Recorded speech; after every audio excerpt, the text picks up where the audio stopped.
Just wanted to talk, that's all. How's it going, everybody? Welcome back to those of you who are returning.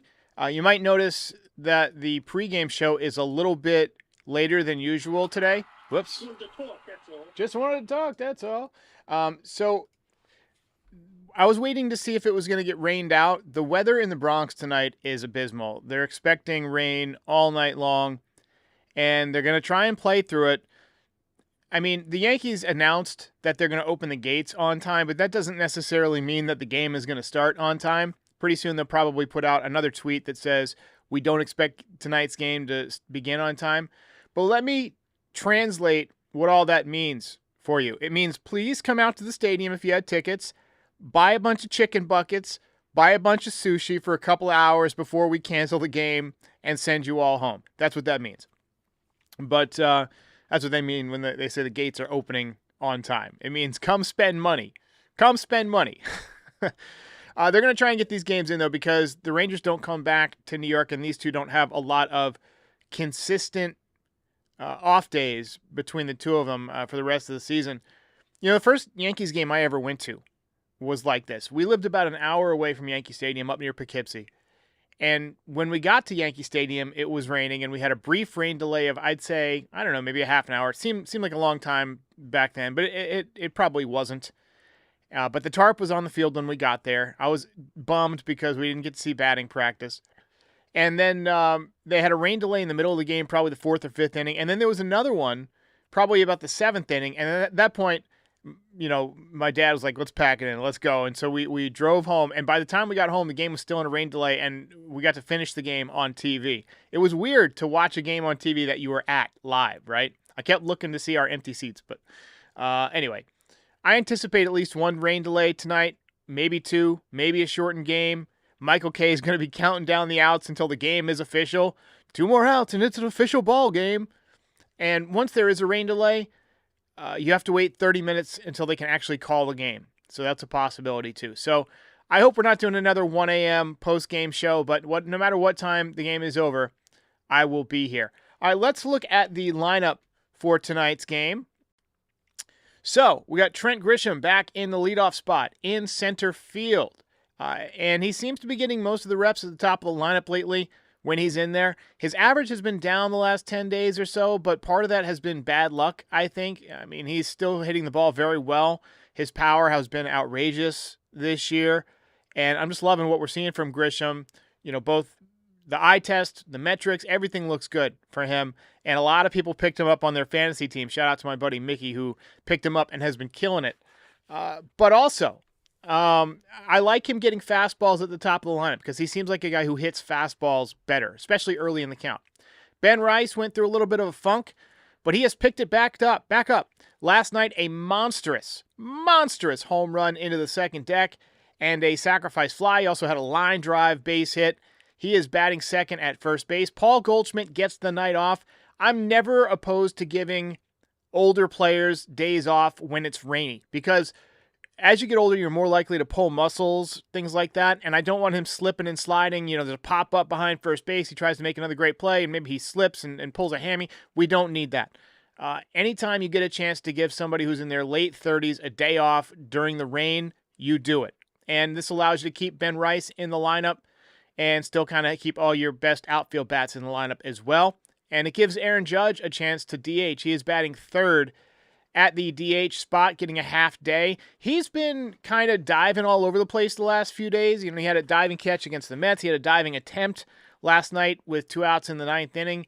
Another guy I don't want out there slipping and sliding in wet conditions. We don't need him trying to slow down and tweak a hammy. Cody Bellinger, not that anybody we want to get hurt, but like the older players and the more important players, if you can get them off of the wet surfaces, do it. Cody Bellinger back in there at the cleanup spot. We'll focus more on him in a second. He is playing right field where he has been awesome. He's been awesome everywhere that the Yankees have put him. Dominguez back out there in left field. I'm going to spotlight him as well in this pregame. Got the night off yesterday against the lefty. Tough draw, though. Jacob deGrom is going to be tough for any rookie to face. I'm looking forward to seeing how he plays tonight, whether he gets up for this big matchup. We'll talk more about that. Anthony Volpe batting sixth, and he is, of course, at shortstop. I am amazed at how many people still call in with bad takes about Anthony Volpe. A lot of people are confusing not being a superstar with not being good. He's good. He's just not a superstar. He's a reliable, everyday shortstop who'll get you some big hits, but he'll also have some tough games. Just got to set your expectations with him. Austin Wells behind the dish. He did gun down a runner last night. We do have a lot more people that are starting to get frustrated with Austin Wells' offensive output. Occasionally runs into the big home run, but you want a little bit more consistency. That's what you're looking for out of a hitter, is consistency. Whenever I talk about consistency, I always use that as an opportunity to tell my favorite story or favorite quote about Don Mattingly and Ricky Henderson. Ricky Henderson showed up late for spring training, 2 spring trainings in a row. And so they asked Don Mattingly about it. They said, what do you think? He's late again for spring training. And he said, well, at least he's consistent. That's what you want out of a player. Consistency. DJ LeMahieu, going to be a tough test for him at second base. He's another guy that I think I would have rather sat on the cold, kind of wet, damp night. Don't want him, especially with his feet and leg problems, slipping around or whatever. I would have probably given Peraza another day, but honestly, Peraza has 0 chance against Jacob deGrom. I mean, you talk about a guy who keeps shooting himself in the foot, and we got that call last night from Brian, another fantastic call from Brian. Look, Peraza has had a ton of opportunities, and he just continues to disappoint offensively. Vivas in there at third base tonight, and, I have high hopes for him as a hitter. He seems to at least have a good approach at the plate, at least have a good eye at the plate. So that's where we're at with the starting lineup. Let's talk about Belly. Last 14 games, a hit in every single freaking one of them, hitting .368 over that stretch. 21 hits, so it's not just a vitamin, one a day. It's multiple hits in several games. 4 home runs. There's that big home run he hit against the Padres. It was a high fastball. Always with the perma-stoned look on his face, but make no mistake, this guy brings the energy to the ballpark. And as he has gotten going, the Yankees have gotten going. We got a call from Frank about that. Hey, Derek, Frank here, California. And the Yankees, I think in the last 12 or 13 games, are 10-3. And that really coincides well with Bellinger's 14-game hitting streak. 100%. I mean, those two add up. And Will Warren looked great. We all want Peraza to do better, but gosh darn it, he's just not cutting it, and Wells has to come to life. Wells was a machine earlier on, and I don't know why he fizzled out. And Trent Grisham is coming back to earth, but hopefully the Martian will help him take off. Anyway, great. Appreciate it. And you're right. I mean, since Belly has gotten going, the Yankees have been playing very well. They won that Padres series, and then after the Padres, they had the A's, where they basically dominated 2 out of the 3 games. They won 2 out of 3 in Seattle. It was close, but they won 2 out of 3. And then they beat the Mets 2 out of 3. And they won the first game against the Rangers. The next 2 days against the Rangers are not going to be easy.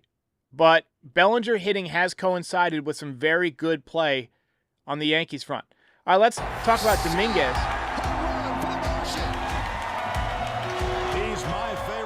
He's my favorite Martian.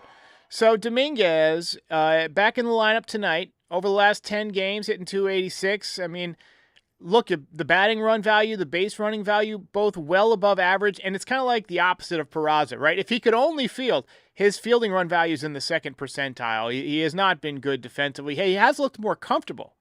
He hasn't looked completely lost out there, but still, route's not great. He does have a good arm. He does hustle. He's always heads up. His hard hit percentage is in the 90th percentile, so when he swings the bat, he makes contact and hits it hard. His bat speed is in the top 30% of the league. His walk percentage is elite in the 85th percentile. The strikeouts and whiff percentage and chase percentage, all not so good. What I don't get is that the squared up percentage is only in the 7th percentile, but the hard hit percentage is so high. Imagine if he squared the ball up a little bit more. And imagine if the launch angle sweet spot was better than the 21st percentile. These are the areas where, as a young player, as you continue to grow, you get better and better over time, and that's what improves your numbers. So far, hitting .241 with 5 home runs. We're about a third of the way through the season, so he's got less power, less speed than we thought. Oh, well, not say the speed is there, but the stolen bases. Right now he's on pace for about a 15 or 18 home run season and about, 15, 18 stolen bases. You'd like to see him get 20-20, but I think a lot of people had him penciled in for 30-30. He has shown flashes of brilliance. I love just watching this guy run the bases. And you look at his spray chart, he hits the ball line to line, got power to all fields, and as a switch hitter, he's got 2 swings to worry about. So it might take him a little bit longer. I think a lot of his numbers are dragged down by, what he's done against left-handed pitching. I would love to see StatCast only against righties. I don't think that they have a way to filter that. But, everything's there. The arm strength is elite. The running speed is elite. You can see why the Yankees were so high on his tools. We just got to see him kind of get going, get into a good rhythm. And I always like to see what young players do when they face a really tough pitcher. And, you see sometimes against the pitchers who maybe aren't so great, they kind of, go through the motion, do their things. But somebody who can really rise to the occasion against a good pitcher is always something to keep an eye on. Mary Beth says, what position was the Martian doing in the minors? Was he an outfielder? Yes, he was playing mostly center field. He played some left field, but he apparently wasn't a good center fielder either. I hope he gets better at it. He has shown me some improvement, some things to make me feel a little bit better, but still a long way to go.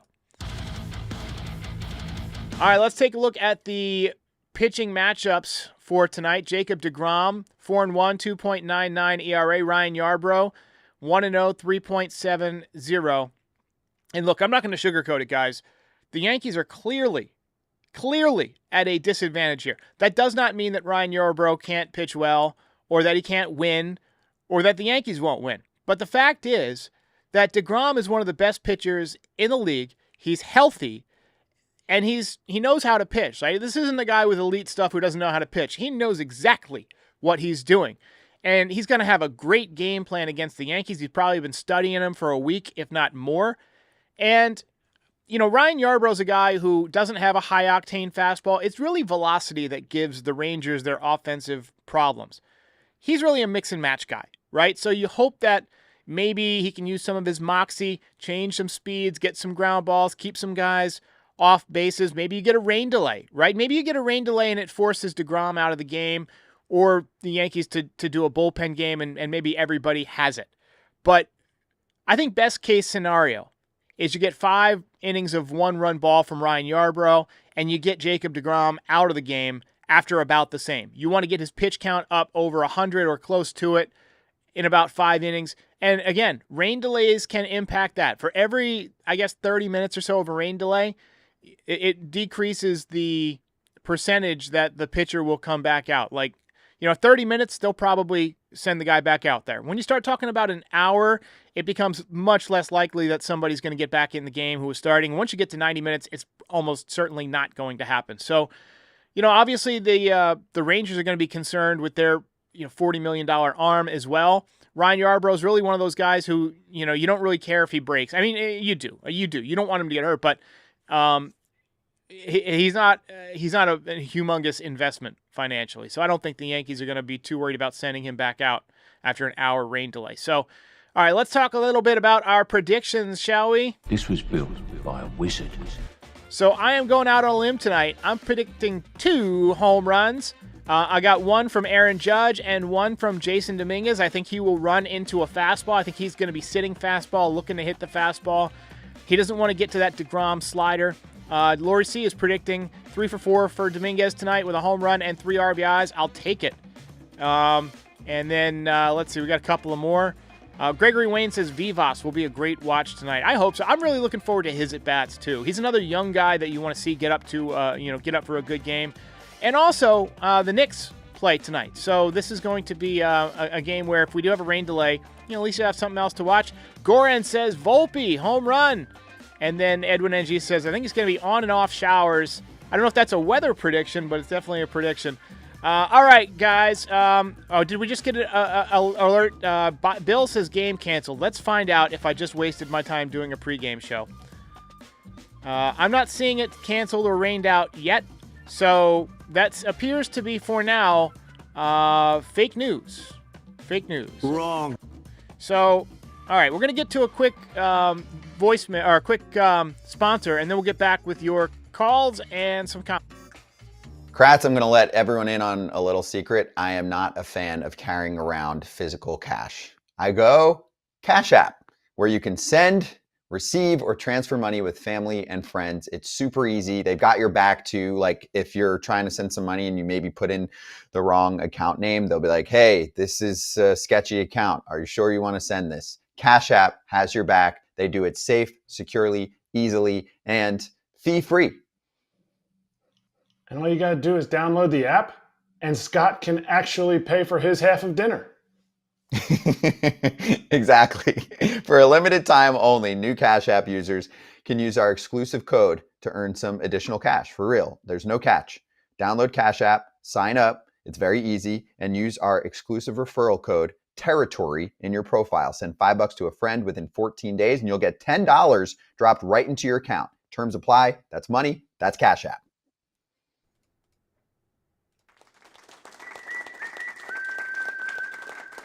All right. So let's go ahead and get some more voicemails here. We got a call about Jonathan Loaisiga. Hi, Derek. This is Myers calling from Raleigh. I got a question about Jonathan Loaisiga. I'm really excited to see him back, but I am concerned because it seems like every time we get him back, he goes down with an injury, it seems like. So are you concerned, or do you think he's going to battle through it and be strong? I don't know what your thoughts. Yeah, I always am concerned about Jonathan Loaisiga's health because he's such a little guy, and he throws so hard. Puts a lot of strain on his arm. If it's not the elbow, it seems to be the shoulder. He just had his elbow rebuilt, so I don't imagine that will break down anytime soon, but it has happened. And he is throwing extremely hard. So, yeah, I will worry about that, but it makes no difference whether we worry or not. What's going to happen is going to happen. So, no sense stressing out about it. Hey, so I wanted to talk about Will Warren. He's obviously looking good now.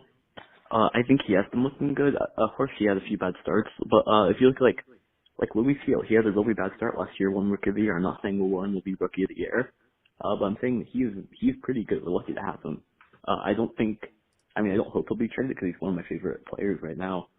Yeah, I think we all owe him an apology, really, and I'm so glad that you turned to the Will Warren side. Yeah.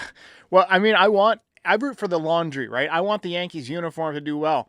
And that's precisely why I will call out players who are not getting it done, but also why I root for them to get better. And once they are better, I will 100% admit that I'm wrong because I want the Yankees to succeed no matter who's on the field. And look, I'm not going to compare him to Luis Hill. What Hill did last year, especially while Garrett Cole was out, when he was, I believe, 10-1 with an ERA around 2, was insanity. I think that's too much to ask of another rookie to do a second year in a row. But if he can just keep posting starts like he has been, where he's solid and keeps us in the game, I think the Yankees offense is good enough to, win a lot of those games. Hunt Truff says we all owe him an apology. 100%. We do. I've never been so wrong in my whole life. Dante says, did I miss the predictions? Yes, you did, but you can go back. That's the great thing about these videos. They stay good forever, basically. You can watch this in the year 2038 and on your hologram device, and you'll be able to find out what my pregame prediction was for May the 21st, 2025. But anyway, we are going to be back after the game, if there is a game, and recap everything that went down. Thanks for watching. Be sure to like, subscribe, visit the shop, NYYDesigns.shop. Got lots of good stuff for you, and we'll see you after the game. Hey, while I've got you here, be sure to like the video and subscribe to the channel. Pinstripe Territory is the official Yankees podcast of the Foul Territory Network. We are home to the #1 most watched MLB postgame show on YouTube since 2021. We're here after every Yankees game and for reactions to all the best news and rumors during the offseason.